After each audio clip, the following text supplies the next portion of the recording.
আর মাত্র একটা দিন পর সরস্বতী পুজো। আর এই সময় আমি এই রকম ভিডিও কেন দিচ্ছি? তার কারণ একটাই, আমাদের বাড়িতে কাজের প্রচুর চাপ। সেই কারণে ভিডিও করাও হয়নি, এডিটও করা হয়নি আর পোস্টও করা হয়নি। তো এটা আমাদের গত সপ্তাহের আপডেট। গত সপ্তাহে আমাদের বাড়িতে খড়ি দেওয়া কমপ্লিট হয়ে গেছিলো। আপনারা দেখতে পাচ্ছেন যে বাইরের যে আমাদের মাটির কাজের ঠাকুর ছিল সেগুলো সব ঘরে তুলে নেওয়া হয়েছে।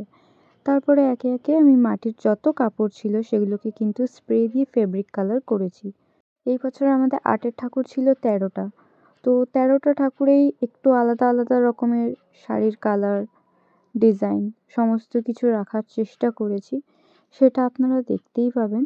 আর এখানে এই ঠাকুরটায় পার্পেল কালার শেড দিয়েছি, আর এগুলো বুদ্ধ মূর্তি, এর ওপরে জাস্ট গোল্ডেনের কাজ হবে। 3টে বুদ্ধ মূর্তি আছে 3 রকম সাইজের। আর এখানে দেখুন বাবা চোখ আঁকা শুরু করে দিয়েছে। যদিও এই ভিডিওটা আমার অনেক দিন আগেকার। প্রথমত কাজের ব্যস্ততা, দ্বিতীয়ত আমার শরীরটা একটু খারাপ, সেই কারণে ভয়েস ওভার দেওয়া হয়নি। আর আমার বাড়ির একদম পাশেই একটা বেশ বড় করে পুজো হচ্ছে। তাদের সারাদিনের মাইক বাজে, আর রাত 10টা-11টা অবধি তাদের মাইক বাজতে থাকে, যে কারণে আমার পক্ষে সম্ভব হয় না আর ভয়েস ওভার দেওয়ার। যেহেতু ভয়েস ওভার দেওয়া হয় না, তাই ভিডিওগুলো আপলোডও করা হয় না। এখানে আপনারা দেখতে পাচ্ছেন আমি কিন্তু সব ঠাকুরের শেড দিয়ে ব্লাউজের কালারগুলো করে নিয়েছি। খুব তাড়াতাড়ি আপনারা কিন্তু এই ঠাকুরের কমপ্লিট লুক দেখতে পাবেন, এবং প্রত্যেকটা ঠাকুর কেমন হয়েছে, আমার শেড দেওয়াগুলো কেমন হয়েছে সেটা কিন্তু জানাবেন। দেখুন আমি শেডের কাজটা কিন্তু একা একা শিখেছি, আমাকে কেউ শেখায়নি। তো এখানে হয়তো কাজে কিছু ভুল থাকতেই পারে।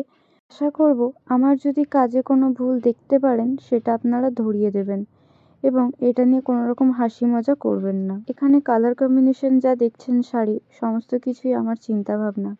কেউ কিন্তু এরকমভাবে অর্ডার দেয়নি। আমি নিজের মতন করে প্রত্যেকটা শাড়ির কালার করেছি, গাছের কালারগুলোও করেছি। আর গাছের পাতাগুলো কিন্তু প্লাস্টিকের পাতা, তার সাথে ফুলও লাগানো হবে। আর এই যে দেখুন পদ্মের শেডগুলো কেমন হয়েছে সেটাও জানাবেন। আর এই সব ঠাকুরগুলো কিন্তু বেশিরভাগই লাল পাড় সাদা শাড়ি হবে, যেহেতু স্কুলের ঠাকুরও রয়েছে এখানে। তো এতদূর অবধি আজকের আমার ভিডিওটা। তো আমার ভিডিওটা কেমন লাগলো সেটা কিন্তু আপনারা জানাতে ভুলবেন না।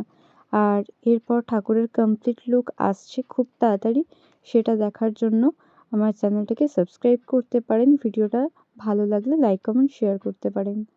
দেখা হচ্ছে পরের ভিডিও।